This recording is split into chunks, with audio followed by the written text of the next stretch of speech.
지난 1월 2일 KBS에서 발표한 충북 국회의원 선거구 별적합도 여론조사 결과가 화제입니다. 그런데 이 조사 결과의 신뢰도가 상당히 의심스럽다는 의견이 있습니다. 낡은 탁자님으로부터 자세한 얘기를 들어보겠습니다.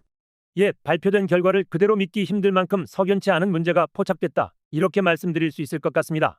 선거구별 응답률에서 대단히 수상쩍은 경향성이 나타나고 있는 건데요. 자료를 보면서 말씀드리겠습니다. 여론조사 전문가들에 의하면 전화면접 조사의 응답률은 12% 내외가 일반적이라고 합니다.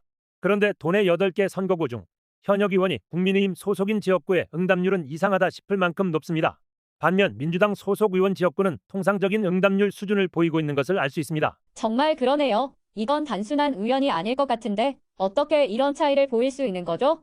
더욱 특이한 건 동남 4군의 응답률이 21.1%로 유난히 높게 나왔다는 점입니다. 통상적인 응답률보다 거의 2배 가까이 높은 건데요. 전례를 찾아보기 힘든 사례라 할 수 있습니다. 그러니까 일반적으로 100명에게 물었을 때 12명이 응답하는데 동남 4구는 21명이 응답했다는 거네요. 이렇게 응답률이 높은 이유는 뭘까요? 예, 여론조사에서 응답률이 높다는 것은 조사에 적극적으로 참여한 주민들이 많다는 의미인데요. 대략 2가지 정도로 이유를 정리할 수 있습니다.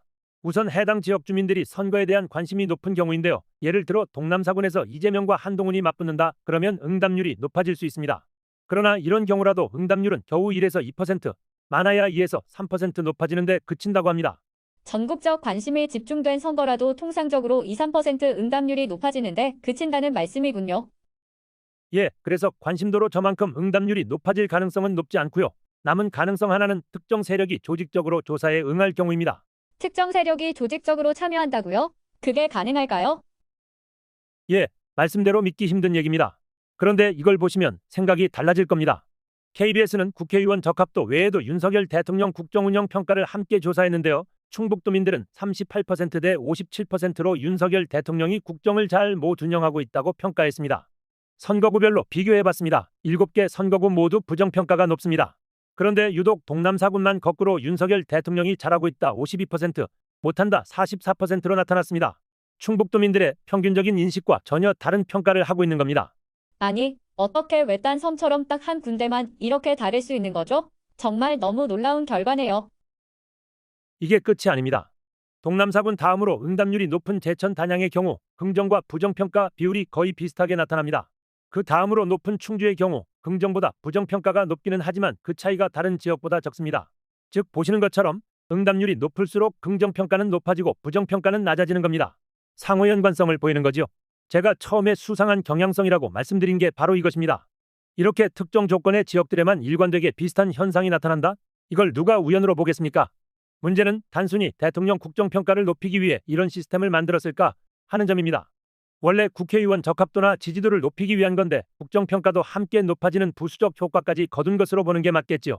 만약 이게 사실이라면 이건 여론조사가 아니라 여론조작인 건데요. 어떻게 이런 일이 가능할 수 있을지 아니 벙벙하네요. 예, 물론 선거 때면 후보마다 주변 사람이나 당원 등에게 잘 응답해달라는 문자 같은 걸 보내기는 합니다. 그러나 그런 통상적인 방법으로는 한계가 있습니다. 선거를 해본 분들은 알겠지만 그런 식으로는 절대 응답률이 올라가지 않습니다.